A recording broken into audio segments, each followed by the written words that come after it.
कर्म बंध सबका अपना है, कर्म बंध सबका अपना है, अपने में ही चलता है। जैसा बोया है जिसने जब, जैसा बोया है जिसने जब, वैसा उसका फलता है। ओम सजात्म स्वरूप परम गुरु शुद्ध चैतन्य स्वामी ने नमः। ज्ञानार्णव में आगे बढ़ते हुए शुक्ल ध्यान में बता रहे हैं कि अब तक सूक्ष्म क्रिया अप्रतिपाती और व्यूपरत क्रिया निवृत्ति, इन दोनों शुक्ल ध्यानों का निरूपण किया। इन दोनों ध्यानों का फल मोक्ष है। इसलिए अब कुछ मोक्ष का वर्णन करते हैं। पश्चात वे भगवान ऊर्ध्वगमन कर एक समय में ही कर्म के अवरोध रहित लोक के अग्रभाग में विराजमान होते हैं। लोकाग्र भाग से आगे अधर्मास्तिकाय का अभाव है, इसलिए इनका आगे आगमन नहीं होता। यही अनुमान द्वारा दिखलाते हैं।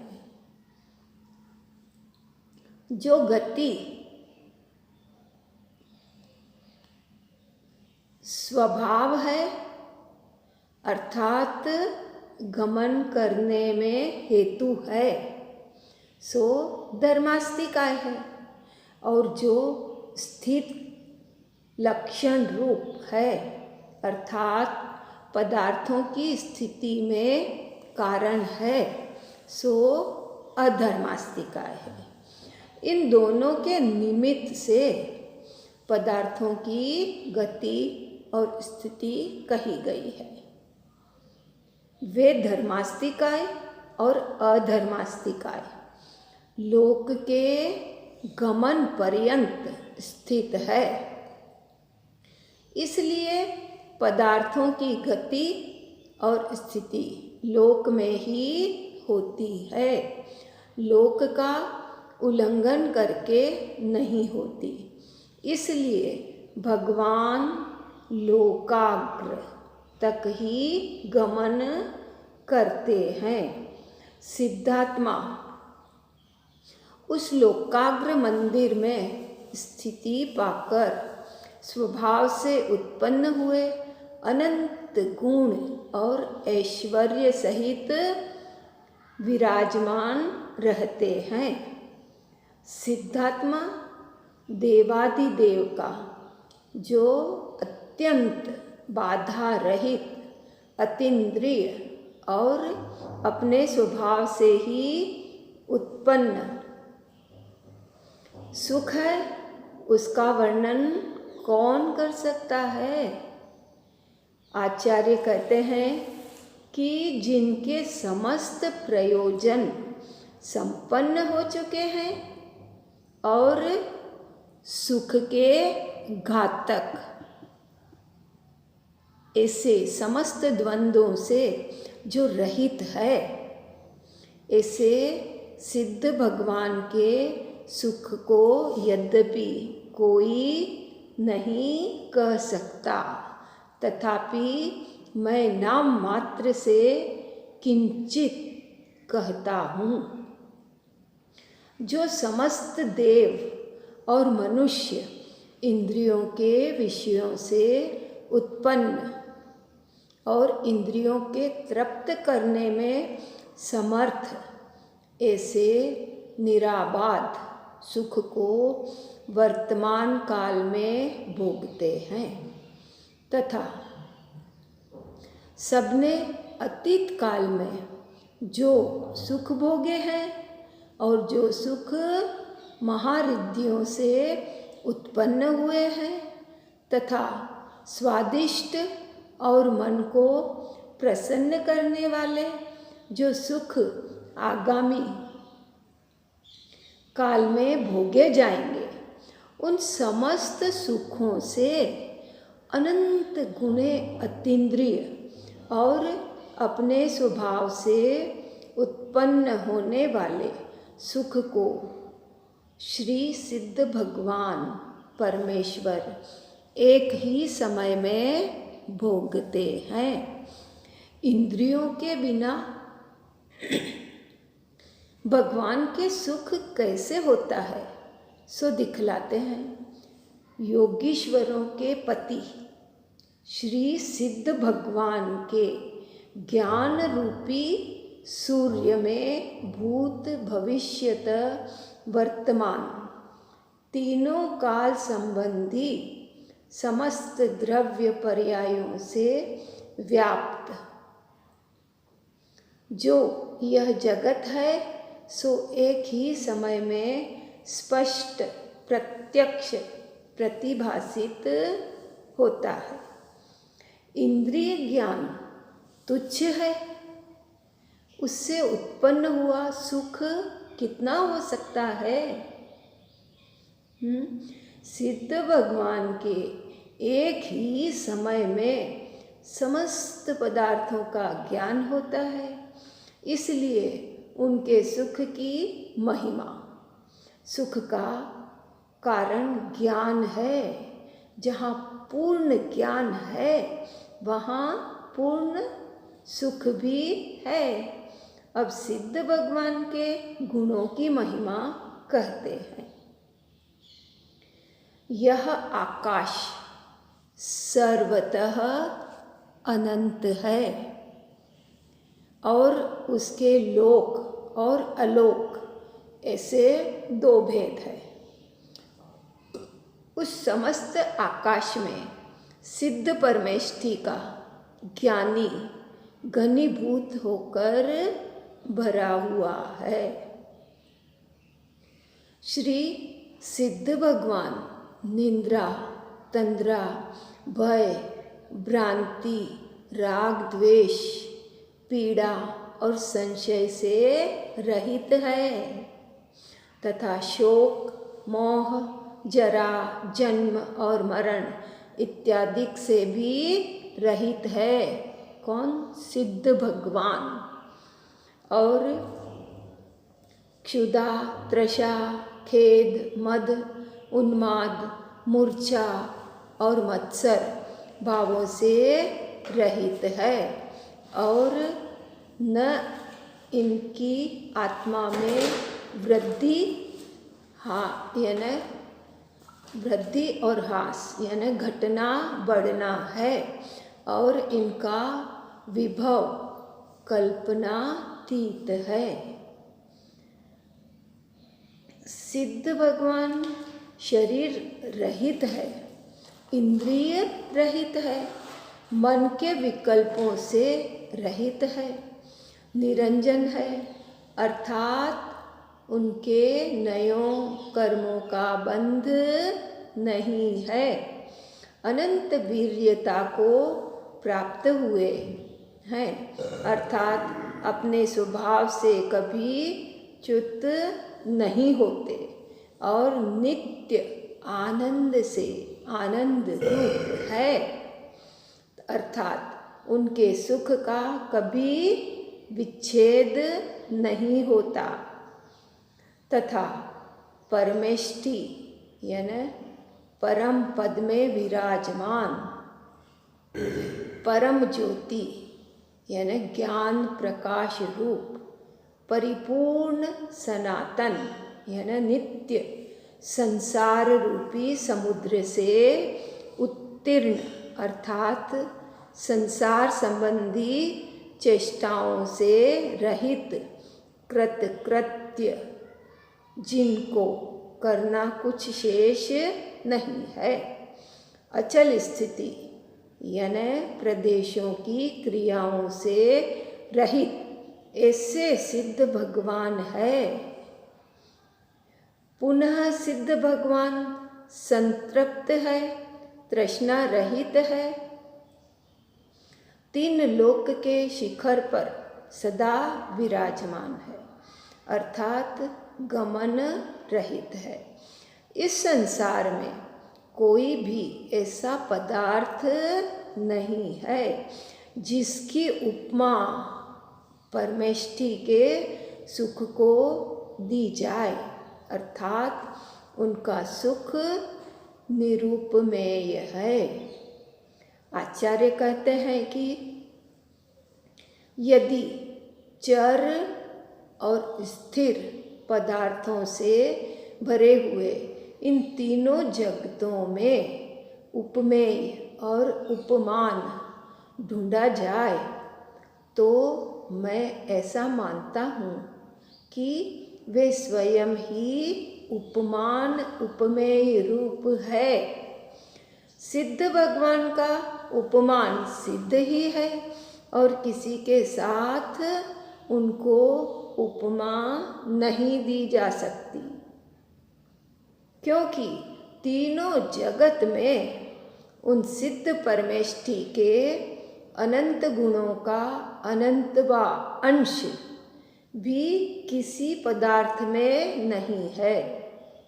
क्या बता रहे कि यहाँ पे कि तीनों काल में, तीनों लोक में, तीनों जगत में उन सिद्ध परमेष्टि के अनंत गुणों का अनंतवा अंश भी किसी पदार्थ में नहीं है।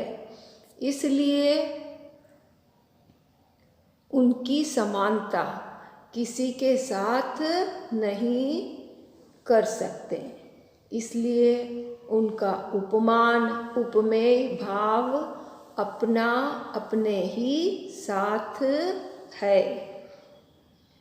जैसे कोई आकाश और काल का अंत नहीं जान सकता, उसी तरह स्वभाव से उत्पन्न हुए परमेष्टि के गुणों का अंत भी कोई नहीं जान सकता।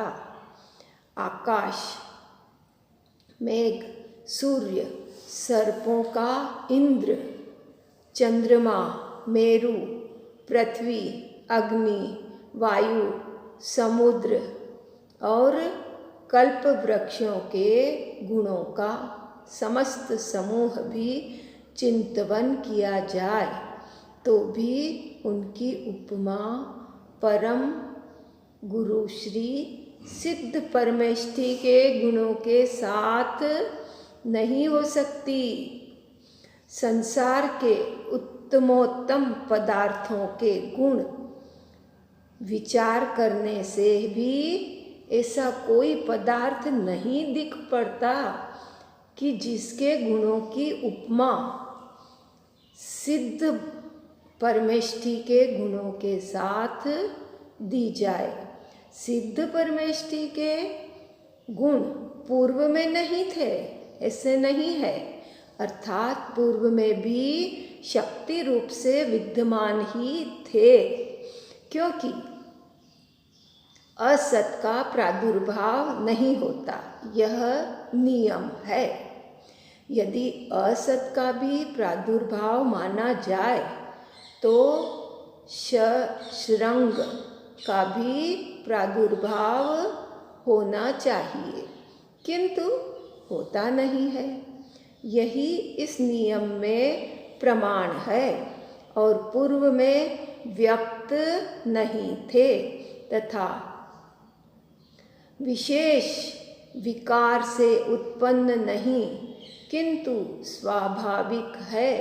इस प्रकार पूर्वार्ध द्वारा निषेध मुख कथन करके इसी विषय को पुनः उत्तरार्ध द्वारा विधि मुख वाक्य से कहते हैं कि सिद्ध परमेष्टि के गुण स्वाभाविक विशेष अर्थात पूर्व में भी शक्ति की अपेक्षा स्वभाव में ही विद्यमान और अभूतपूर्व अर्थात पूर्व में व्यक्त नहीं हुए हैं। आत्मा के जो स्वाभाविक गुण पूर्वावस्था में अव्यक्त रहते हैं, वे ही सिद्धावस्था में व्यक्त हो जाते हैं। इसी से यानी शक्ति की अपेक्षा पूर्व में भी विद्यमान होने के कारण उन गुणों को पूर्व में नहीं थे ऐसा नहीं कह सकते, और पूर्व में व्यक्त नहीं थे इससे पूर्व में थे ऐसा भी नहीं कह सकते। स्वाभाविक होने के कारण उनको विकारज भी नहीं कह सकते, किंतु वे गुण शक्ति की अपेक्षा स्वाभाविक और व्यक्ति की अपेक्षा अभूतपूर्व ही कहे जाते हैं। जिसका महात्म्य वचनों से कहने योग्य नहीं है और जिसके अनंत ज्ञान का विभव है, ऐसे सिद्ध परमेष्ठी के गुणों का समूह सर्वज्ञ के ज्ञान के गोचर है, परंतु वहाँ भी इतना विशेष है कि सर्वज्ञ देव परमेष्ठी के गुणों को जानते हैं, परंतु यदि वे उन गुणों को समाधान सहित अच्छी तरह कहे तो वे भी उनका पार पा सकेंगे। वचन की संख्या अल्प है और गुण अनंत है, इसलिए वे वचनों से नहीं कहे जा सकते। श्री सिद्ध परमेष्ठी परमेश्वर देव समस्त त्रैलोक्य का तिलक स्वरूप, समस्त विषयों से रहित निर्द्वंद अर्थात प्रतिपक्षी रहित अविनाशी अतीन्द्रिय स्वाद स्वरूप अपने स्वभाव से ही उत्पन्न उपमा रहित और विच्छेद रहित ज्ञान और सुख रूपी अमृत को पीते हुए स्थिरीभूत तीन लोक के शिखर पर विराजमान रहते हैं, जिनके अनंत वीर्य अर्थात प्राप्त स्वभाव से कभी च्युत नहीं होते, जो दर्शन ज्ञान और सुख रूप अमूल्य रत्नों सहित है, जो संसार रूप अंधकार को दूर करके सूर्य के समान विराजमान है, जो अपने आत्मा से ही उत्पन्न हुए, ऐसे ही अनंत नित्य उत्कृष्ट शिव सुख रूपी अमृत के समुद्र में सदा मग्न है, विकल्प रहित है, जिसकी महिमा अप्रतिहत यानी जो किसी से आहत न हुए और जो निरंतर आनंद के निवास स्थान है, ऐसे श्री सिद्ध परमेष्ठी देव शोभायमान जो तीनों लोक का मस्तक शिखर है, उसमें सदा निवास करते हैं। ऐसे पूर्वोक्त प्रकार के कितने ही श्रेष्ठ अक्षरों के द्वारा संक्षेप से ध्यान का फल कहा है। इसका समस्त फल कहने को स्वयं श्री वर्धमान स्वामी भी असमर्थ हो सकते हैं। सकल कषाय अभावते उज्ज्वल चेतन भाव शुक्ल ध्यान में होए तब कर्म निर्जरा धा। हे भव्य जीवों, इसे सुनकर समझकर इस पर चिंतन मनन करें कि जो सिद्धों का स्वरूप है वह मेरा स्वरूप है, हर आत्मा का स्वरूप है, और इतना संपन्नशाली, इतना सुख का सागर मेरे भीतर भरा है, मैं कहाँ बाहर सुख खोज रहा हूँ।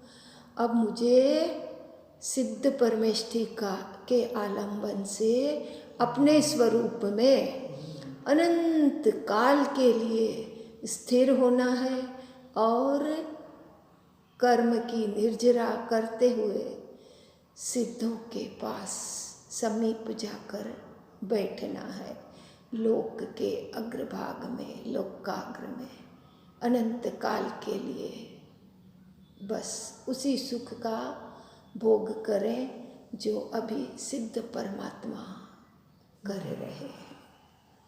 ओम नमः सिद्धम, ओम नमः सिद्धम, ओम नमः सिद्धम।